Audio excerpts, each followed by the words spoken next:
성찬식을 설교에 이어서 행합니다. 성찬식은 보이는 설교, 눈으로 보는 설교라고 예로부터 이렇게 전해지고 있습니다. 그래서 이 성찬은 매우 신앙인들에게 있어서 빼놓을 수 없는 귀한 예식이 되는 것이죠. 오늘 본문은 역시 성찬과 관계된 말씀이 나옵니다. 전후 문맥의 내용은 성찬에 관계된 내용은 아니지요.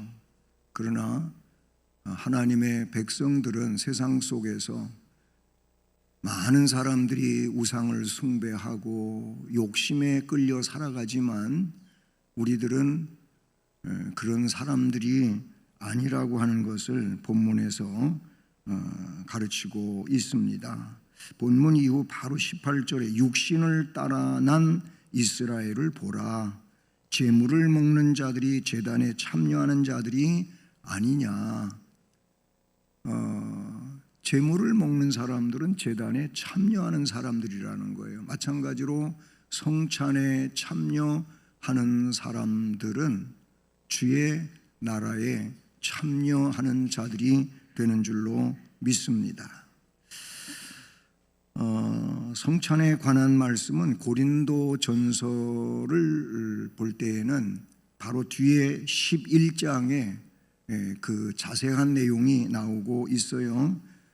바로 17절부터 11장 17절부터 34절까지 성찬에 관계된 내용입니다. 그런데 그 중간에 23절 이하를 보면 내가 너희에게 전한 것, 바울 사도가 고린도 교회에 전했는데 이 전한 것은 그냥 내가 뭐 전하고 싶어서 전하는 게 아니라는 것을 밝히고 있어요.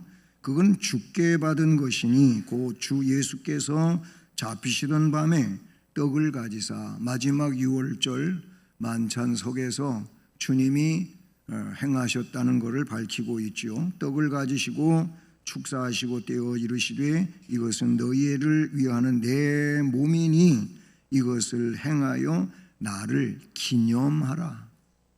이 떡을 떼어주면서 이게 오늘만이 아니고 앞으로 이걸 행할 때에 나를 기념하라. 주님이 그러셨다는 거지요. 그리고 떡을 먹은 후 식후에 또 잔을 가지시고 이르시되 이 잔은 내 피로 세운 새 언약이니 이것을 행하여 마실 때마다 나를 기념하라. 이건 언제까지? 26절에 너희가 이 떡을 먹으며 이 잔을 마실 때마다 주의 죽으심을 그가 오실 때까지 전하는 것이니라. 주님 다시 오실 때까지 우리로서는 주님 앞에 서는 그날까지 이 성찬에서 제외될 수 없음을 말씀해 주고 있습니다. 이 원본은 어디에 있는 겁니까?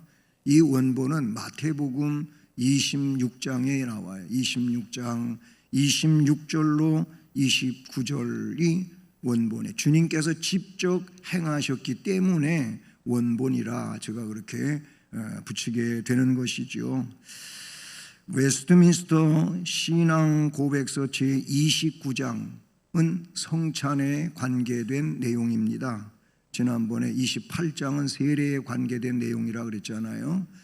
29장이 성찬에 관한 내용이고 소요리 문답으로는 96문에서 97문, 이것이 성찬에 관계된 내용입니다. 우리 총회법 예배와 예식규범 제2부 성례전 이 성례식에 대한 6장을 보면 62조에서 68조까지가 성찬에 관계된 내용으로 우리 헌법책에 나와 있는 내용입니다. 그러면 성찬, 오늘 제목은 그리스도의 몸과 피에 참여함이라고 아주 압축해서 이렇게 성찬에 대한 내용을 제목으로 정했습니다. 그리스도의 몸, 피에 참여하는 것이 성찬이라는 겁니다. 그런데 이 성찬은 이미 앞부분에서 말씀을 드렸습니다만 주님께서 직접 제정하셨다는 겁니다. 바울이 만든 게 아니고 어떤 역사 속에서 만들어진 게 아니고 주님이 직접 제정하셨어요. 그 근원은 뭐냐면 유월절과 관계되어져 있고요. 유월절은 히브리 민족이 애굽 땅에서 출애굽 직전에 일어났던 사건이죠. 그 사건은 뭡니까? 양을 잡고 피를 받아서 그 피치를 문 좌우 인방과 설주에 바르라는 겁니다. 그리고 그 집안에서 바로 그 양고기를 먹는 거지요. 무교병과 더불어 쓴 나물과 함께 먹는 거예요. 그리고 남은 음식이 없도록 하라고 그렇게 말씀을 하셨지요. 그 사건이 뭔 사건입니까? 크게는 이스라엘 민족의 해방 사건이죠. 해방을 기념하는 게 유월절이에요. 그러나 좀 더 깊숙이 그 의미를 파고 들어가 보게 되면 그 내용이 뭡니까? 구원인 겁니다. 구원인데 어떤 자가 구원받습니까? 피칠이 되어지는 집 안에 거하는 자들인 겁니다. 이것은 예수 그리스도의 몸을 찢고 흘리신 피를 상징하고 있는 구약적 내용이라는 거예요. 주님은 그래서 마지막 유월절 잔치를 제자들과 함께 마가의 다락방에서 하시면서 거기에서 앞에 얘기했던 것처럼 떡을 주시면서 빵을 주시면서 떼어서 주시면서 받아 먹으라. 바로 이것이 너희를 위하여서 내가 십자가에서 찢는 내 몸이니라 라고 말씀하신 것이죠. 주님이 직접 마태복음 26장 26절로 29절, 제가 아까 원본이라 그랬는데 거기 주님이 직접 제정하셨다라는 것입니다. 소위문답 제96문에서 주의 성찬은 무엇입니까? 이렇게 묻습니다. 그 답이 조금 긴데요. 주의 성찬은 곧 성례다. 성례이니 그리스도가 정하신 대로 떡과 포도주를 주고 받음으로써 그의 죽으심을 나타냅니다.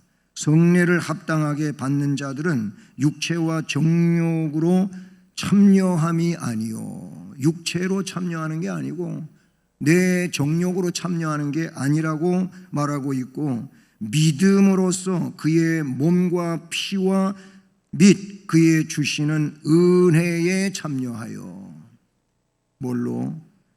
믿음으로 참여하는 거예요. 믿음으로 무엇에 참여합니까? 그의 몸과 피와 그가 주시는 은혜에 참여하는 게 성찬이라는 겁니다. 이게 뭐냐면 영적 양식을 받아 은혜로 자라게 하는 것이 성찬이다. 소위문답 제96문에서 말씀하고 있는 것이죠. 웨스트민스터 신앙고백서, 아까 이야기했잖아, 29장이 성찬이라 그랬는데 그 내용에 이제 처음 시작하는 데를 보면 이렇게 말합니다. 우리 주님 예수께서는 그가 잡히시던 날 밤에 그의 몸과 피로 세우신 성례 곧 성찬을 제정하여 그의 교회에서 세상 끝날까지 지키도록 하셨다. 그 근원은 마태복음 26장 26절 이하지요. 이는 그가 죽으심으로 자신을 친히 희생 제물로 드리신 것을 영구히 기념하게 하시고 참 신자들에게 그 희생이 주는 모든 은혜를 보증하시기 위함이다. 그 안에서 그들이 영적인 양식을 먹고 성장하며 마땅히 행해야 하는 의무들을 보다 충성되게 이행하며 주와 더불어 갖는 교통과 주의 신비한 몸의 지체들로서 그들 상호 간에 갖는 교통에 매는 줄과 보증이 되게 하려 합니다. 이렇게 말하고 있어요. 그러니까 성찬에 참여하는 사람들은 그 웨스트민스터 신앙고백서 제일 처음 나오는 내용에 보게 되면 주님의 그 고난에 동참하는 거라는 내용이 되는 것이고, 그리고 은혜를 받는 것이다. 그러면 그렇게 주님께 동참하고 은혜를 받은 자들은 의무를 감당하라. 그 내용이 줄지어 나오고 있죠. 의무를 보다 충성되게 이행하고 그 다음에 주와 더불어 갖는 교통이 있어요. 주님과 깊은 영적 교제를 이룬다는 것이고, 동시에 이제 그의 신비한 지체들이 있어요. 나만 그런 은혜를 받은 게 아니고 우리가 함께 그 은혜를 받았단 말이죠. 교회 공동체 안에 있는 자들은 공통적으로 함께 그 은혜를 받은 자들로서 상호 간에 갖는 교통에 매는 줄로 보증이 되게 하셨느니라 라고 말씀하고 있다는 사실이죠. 그러니 이 성찬 예식을 행할 때 그리스도께서 성부에게 실제로 바쳐진다든지 또는 산자와 죽은 자의 죄사함을 위하여 희생 제물이 실제로 드려지는 것, 이 시간에 그렇게 되는 것은 아니라는 것. 이미 그 역사를 이룬 것이고, 지금 하는 건 뭐냐면 그거를 우리는 이 떡과 잔을 나눔으로써 기념하는 거다. 그때 그 일을 상징하고 있다는 것으로 이 성찬 예식을 받는다 라는 것이죠. 왜 이렇게 웨스트민스터 신앙 고백서에 그런 문장을 쓰고 있겠습니까? 여러분, 캐톨릭에서, 중세 캐톨릭에서 희생 제사인 소위 미사라는 게 있어요. 미사가 여러 가지지 않습니까? 희생 제사적 미사, 캐톨릭에서는 그것을 그리스도께서 선택자들의 모든 죄를 위한 유일한 희생 제물이 되시고 유일한 화목 제물이 되신 것을 가장 극단적으로 미사가 훼손시키는 이런 일이었다는 거예요. 그럼 지금 미사가 집전되면 그 예수님이 마치 지금 돌아가시는 것처럼 그렇게 이야기를 했다, 그 말인 거예요. 미사가 희생 제사라고 한다면 이건 문제가 있는 거예요. 잘못된 사상이었단 말이에요. 그래서 웨스트민스터 신앙 고백서에 그런 내용을 다루고 있다라고 볼 수가 있는 것이죠. 주 예수께서는 이 예식을 행함에 있어서 그의 사역자들을 택정하시고 이 예식에 대한 자신의 말씀을 일반 회중에게 선포하게 하는 거예요. 예를 들어 사역자가 이 내용을 지금 여러분들에게 선포하고 있는 것처럼 주님께서는 예로부터 지금까지 이렇게 해오셨고 앞으로 주님 오신 날까지 그렇게 해가실 줄로 믿습니다.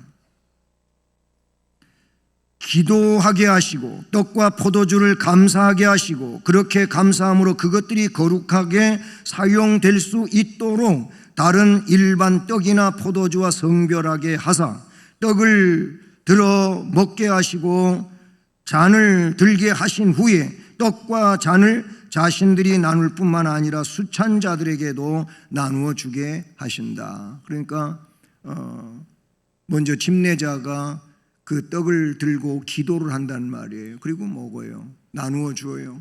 수찬 자들은 마지막에 나누어 주고 돌아오면 집례자가 여러분들에게 지금 봉사하신 우리 장로님들에게 드리는 거예요. 장로님들이 어떤 분은 몰라가지고 자기가 이렇게 그냥 집어먹는데 그게 아니고 여러분이 성도들에게 가서 자격자들에게 떡을 받으라고 하는 것처럼 여러분도 받는 거예요. 제가 드리면 그때 받는 거예요. 이렇게 하는 것이 질서이고 순서인 것이지요. 그러나 그 예식이 거행되는 시간에 회중 가운데 참여하지 않은 자에게는 아무에게나 나누어 주지 못하게 하셨다는 겁니다. 이게 웨스트민스터 신앙 고백서에 담겨진 내용이라 그런 얘기죠. 사적인 미사, 성례를 사제나 다른 사람에게서 혼자 받는다든지 잔을 일반 회중에게는 나누어 주지 않고 그냥 사제들만 한다든지, 이게 중세 시대에 있었던 일이거든요. 그렇게 한다든지 또 어떤 그 숭배할 목적으로 이거를 뭐 높이 들어가지고 뭐 하는 그것도 아니에요. 거제라고 하는 것이 있습니다만은 그것과는 이건 다르다. 그런 의미가 되는 것이죠. 아니면 가지고 돌아다닌다든지 혹은 거칠에만의 종교적인 용도를 위해서 그것들을 남겨두는 일이 있다고 하면 이 모든 것들은 이 예식의 본질에 대해서 뿐만 아니라 그리스도께서 이 예식을 제정하신 본래의 뜻에 어긋난다. 그러면 떡과 포도주의 의미는 뭐냐라는 거예요. 우린 너무 잘 알지요. 알기는 너무 잘 알아요. 그런데 정말로 그렇게 알고 있는 대로 그렇게 믿고 그것을 받는다는 이것이 중요하지 않겠어요? 아는 것 가지고 다는 아니잖아요. 알고 받았으면 그 암과 함께 삶에 녹아져 가야 되는 겁니다. 이것이 중요한 거예요. 총회헌법 예배와 예식규범 제2부 성례식 제6장 62조 성찬예식의 의의라는 데서 보면 성찬예식은 예수께서 친히 제정하신 예식인데 주께서 십자가 고난을 당하시기 전날 밤에 제자들과 함께 마지막 유월절을 지키실 때 제자들에게 떡을 나누어 주시면서 이것은 너희를 위하여 상하는 나의 몸이니라 하시고 또한 잔을 나누어 주시면서 이것은 너희를 위하여 흘리는 나의 피니라고 말씀하시고 이를 기념하여 행하라고 분부하신 그 말씀대로 행하는 예식이라고 우리 예식규범에 나오고 있는 얘기입니다. 이 예식규범에 나오고 있는 이 내용에 뭡니까? 또 우리는 빵을 가지고 합니다. 우리가 특별히 제과점에 맞춰서 이 카스테라 종류의 빵을 가지고 합니다. 우리 성경에 떡으로 번역이 되어 있고 그래서 우리가 떡 그렇게 하는데 어쨌든 빵이나 떡을 사용하게 되는데 이것은 뭡니까? 예식규범에도 주의 성경에도 이것은 주님의 몸이라는 거예요. 아까 앞에서 얘기한 것처럼 이게 진짜 주님의 몸이냐? 아니에요. 빵이에요. 떡이에요. 근데 그거를 기념한다고 하는 거예요. 상징한다고 하는 거예요. 그러면 상징적인 것을 내가 받을 때, 기념하는 마음으로 받을 때 나는 예수님이 나를 위하여 십자가에서 찢으신 그 몸에 참여하는 거라 그 말이에요. 그러면 참여를 해야죠. 오늘 여기서만 참여하는 게 아니고 삶 속에서 주님의 발자취를 따라가는 삶을 살아야죠. 이거를 주께서 원하시는 줄로 믿습니다. 몸을 찢으셨으니 당연히 피는 나올 수밖에 없는데 성경은 날 위하여 죄인들을 위하여 물과 피를 아낌없이 쏟아 부으셨다고 말씀하고 있는 거예요. 날 위해서 십자가에서 몸을 그 고통스러운 몸을 현장을 주님이 경험하셨잖아요. 몸을 찢고 피를 아낌없이 쏟아 부으셨는데 찬송가에도 있지만 넌 나를 위해서 뭘 하느냐? 넌 나를 위해서 뭘 하느냐? 난 널 위해서 목숨까지 내어주고 이 고통을 치러내 너를 속하였는데 넌 지금 나를 뭘 하느냐? 떡과 포도주의 의미는 예수님의 몸과 피이지만 그러나 그 몸과 피라고 하는 것은 너의 삶은 나에게 참여되고 있느냐? 이 의미를 주께서 물으시는 줄로 믿습니다. 이것은 말 그대로 기념하는 것이고 상징하는 거예요. 그런데 신부가 축사를 한 다음에 또는 다른 방법들을 통해서 떡과 포도주의 실체가 그리스도의 몸과 피의 실체로 바뀐다는 교리가 캐톨릭 안에 있어요. 이걸 우리는 화채설이라고 그러는 거예요. 화채설.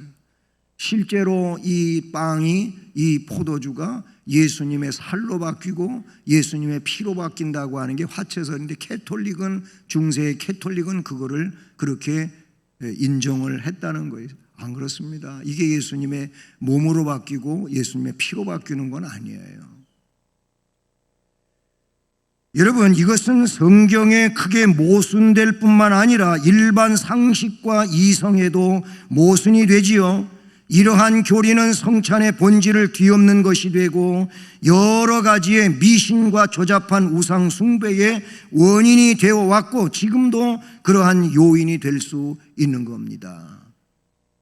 우리는 성찬에 대하여 바른 의미 혹은 의의를 알아야 된다고 하는 거예요. 그러면 성찬의 바른 참여가 중요하지 않겠어요?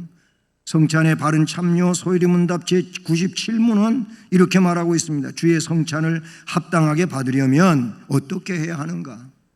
주의 성찬을 합당하게 받으려면 마땅히 주님의 몸을 분별할 줄 아는 것과 주님을 알아야 된다. 주님의 몸을 분별할 줄 아는 것과 주님 몸을 양식으로 삼는 믿음과 회개와 사랑과 새로 순종함에 대하여 다짐이 있어야 한다. 이게 성찬에 참여하는 바른 참여예요. 이런 것 없이 난 성찬식 참여했으니까 은혜 받았다 이걸로 끝나는 게 아니고 말 그대로 주님을 분별하고 신령한 양식을 먹었다는 믿음을 갖고 그래서 회개해야 되고 사랑하며 살아야 되고 지금까지 못했던 것들을 새롭게 순종함에 대하여 다짐하라 그 말인 거예요. 합당치 않게 참여를 하면 먹고 마시는 것이 정죄함이 될 것이라고 고린도전서 11장 28절과 29절에서 말씀하고 있다는 사실이지요. 여러분, 성찬에 참여하면 다 끝난 게 아니에요. 그래서 웨스트민스터 신앙고백서 뒷부분에 보면 이런 말이 첨부되고 있어요. 비록 무지하고 사악한 사람이 이 성례의 외적 요소를 받는다고 할지라도 그들이 그 요소가 의미하는 바를 받는 것은 아니다. 그러나 그들은 그 성례에 합당하지 못하게 참여함으로 해서 주의 몸과 피를 범하는 죄를 지어 자신의 파멸을 자초하는 것이 된다. 그러므로 무지하고 불경건한 사람들은 모두 그리스도와 교통을 갖기에는 부족함으로 주의 상에 참여할 자격이 없고 그들이 무지하고 불경건한 상태에 있는데도 이 거룩한 성찬 예식에 참여한다든지 참여하는 것이 허락된 때에는 그리스도에 대하여 큰 죄를 짓게 되는 것이다. 이렇게 웨스트민스터 신앙고백서는 정리하여 마무리를 짓고 있습니다. 사랑하는 여러분, 주님께서 십자가의 몸을 찢으시고 물과 피를 아낌없이 흘리셨어요. 이게 주님이 직접 제정하신 것이지요. 그러니 성찬 예식의 이 의미를 바로 알고 바르게 참여함으로 주님께서 주시는 신령한 은혜에 참여하여 영적 양식을 받아 은혜로 자라나는 충만한 성도들이 되기를 주님 이름으로 축복합니다. 은혜로우신 하나님, 오늘 우리를 위하여 몸을 찢으신 주님의 몸에, 찢겨지신 몸에 흘리신 피, 이 주님의 몸과 피를 기념하는 성찬 예식을 행하게 되었습니다. 전해진 말씀처럼 주님의 몸과 피에 기념적으로 상징적으로 동참되는 오늘 모든 세례 교인들이 바르게 참여하고 또 결단하고 앞날을 살아가는 심령들로 결단되고 새롭게 세워지게 해 주셔서 진정코 은혜가 충만하게 하시고 저들 모두에게 복이 되게 하옵소서. 예수 그리스도의 이름으로 기도드립니다. 아멘.